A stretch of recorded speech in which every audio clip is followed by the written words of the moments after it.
Now, some believe that the upper room is the place where Pentecost happened. We're going to be talking more about this tomorrow, but the best evidence shows that it wasn't in the upper room where Pentecost happened.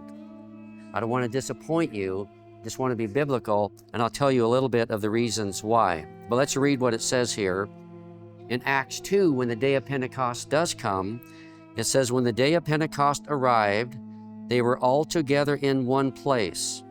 And suddenly there came from heaven a sound like a mighty rushing wind, and it filled the entire house where they were sitting. So the text doesn't say it was the upper room, it says a house. This Hebrew word for house means the house, referring to the house, which all throughout the Old Testament referred to the temple. Jesus said, my house will be called a house of prayer.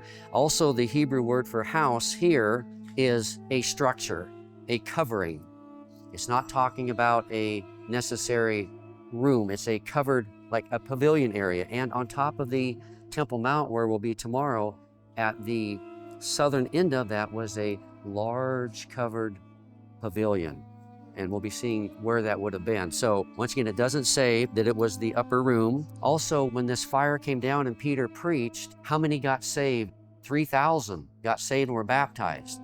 So for 3,000 to be saved, a crowd of at least 30,000 and likely up to 100,000 people would have assembled. The Jewish historian Josephus and others estimate that hundreds of thousands of Jews gathered in Jerusalem during the Holy Feast.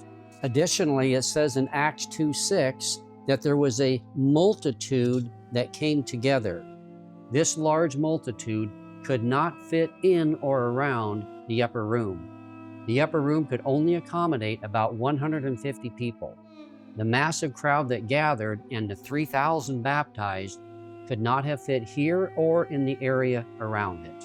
This area up here was in a densely populated residential area with buildings going up and narrow streets. So logically, you couldn't get 30,000 people up here. They couldn't see Peter preaching because we got narrow streets and all this residential houses. Also, there would be no reason for 30,000 people just to be up here. This was Pentecost, one of the major Jewish feasts. And so it happened at what time in the morning? 9. The apostles were accused of being drunk. Peter says, we're not drunk, it's 9 in the morning. What happened at 9 in the morning? That was the hour of prayers on the Temple Mount. And any obedient Jew would be on the Temple Mount for these times of prayer.